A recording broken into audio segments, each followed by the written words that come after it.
চলে এসেছি আমরা মায়াপুরে, মামার বাড়ির দেশ। এটা আমার মামার বাড়ির দেশ, মায়াপুর স্টেশন।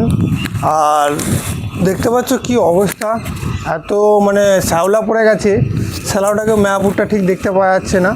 তো আমরা স্টেশনে চলে এসেছি, আমার মামার বাড়ির দেশ।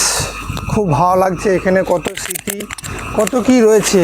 এই স্টেশনটা অনেক দিন পর দেখছি, অনেক দিন পর দেশে এলাম। আর এই যে হচ্ছে আমার মামার বাড়ির দেশ, দেখাচ্ছি তোমাকে।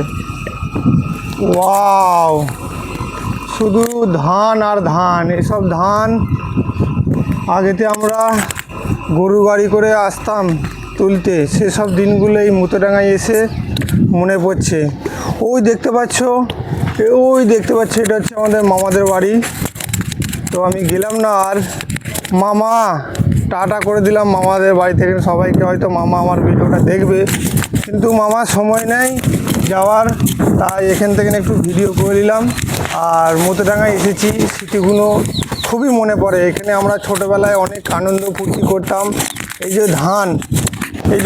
ধান জমিগুলো কিন্তু আমরা আসতাম গরুর গাড়ি করে নিয়ে, তখন একটা আনন্দটাই আলাদা ছিল। কিন্তু এখন অনেক কিছু উন্নত জিনিস হয়ে গেছে, ওই জন্যই আর গরু গাড়ি দেখতে পাওয়া যায় না আপাতত। তো মামা টাটা করে দিলাম, পরে আবার আসবো, এখন আর সময় নেই। টাটা।